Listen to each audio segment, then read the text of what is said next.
Just put in context for me.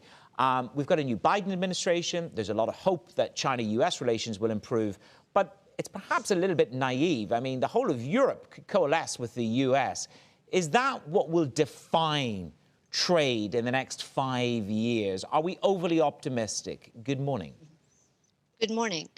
So, looking at the trade landscape and what it will define in the next 10 years, obviously the recovery from the COVID pandemic, as well as the geopolitical tensions, as you mentioned, Manis, between the U.S. and China, will be the determining factors for trade growth in the next decade.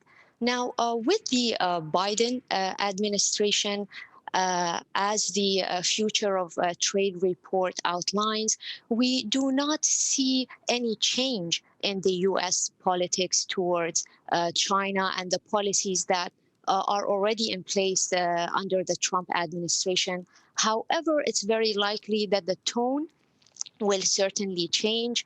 The situation and geopolitical tension between those two world powers will likely get worse before it gets better. So we will certainly see a new and a more complex trade environment emerging, where willing partners need to be much more innovative in terms of their trade policy, look at more regional bilateral agreements, while more multilateral agreements is more challenging under current circumstances. Okay, I mean, it's interesting. I was caught up with the Minister for International Cooperation in Egypt yesterday, and she said multilateralism is still very much alive. The pandemic, COVID-19, has forced us all into a war footing for our health, but certainly a war footing for survival of business and trade. As we embrace new technology, will that be the alpha for trade in the next 10 years? Absolutely. So, one of the drivers for trade growth in the next decade will certainly be the application of technology to trade.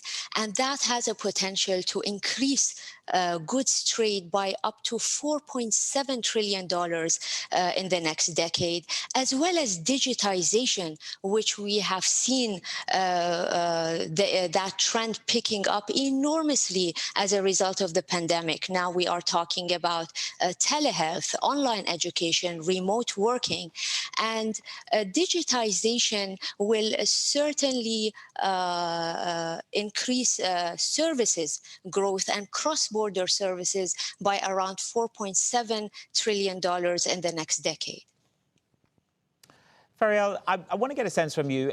Dubai is a trading hub. The very genesis of Dubai was trade, and part of that is the gold market. I want to get your response. The London Bullion Market Association has threatened to blacklist a number of countries, and Dubai is one of them. The UAE is one of them, if they fail to meet certain new standards on laundering and responsible gold sourcing. Now, they were expecting a declaration from us by December the 11th. Have you responded? Will the DMMC change its regulations in response to the London Bullion Association's call to action?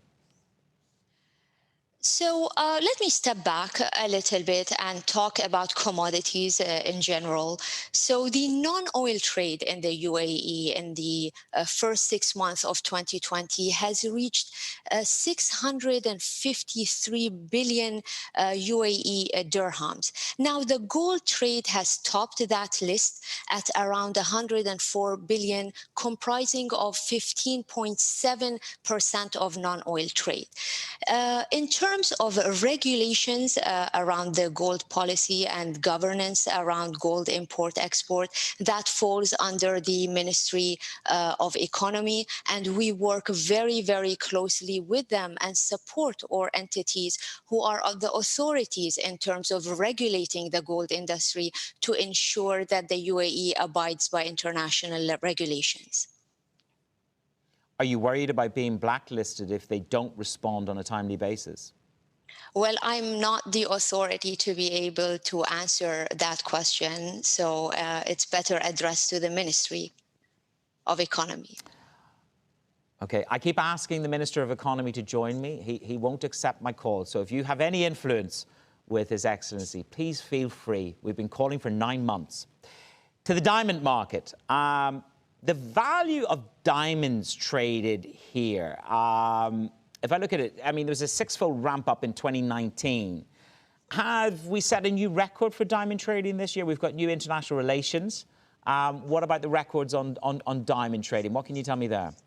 Absolutely. So diamond has reached together, I can say diamond, gold, and precious stones market has reached about $140 billion of non-oil trade in the UAE. The UAE today is the second largest market when it comes to diamond.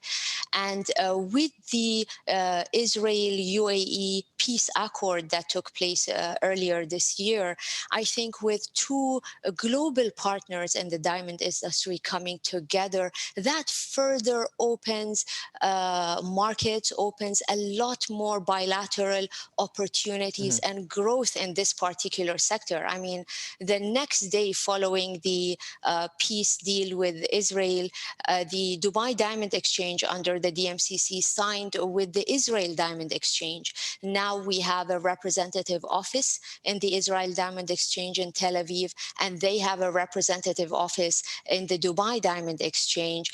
And that sets the scene for more and more trade to come through in the diamond industry moving forward.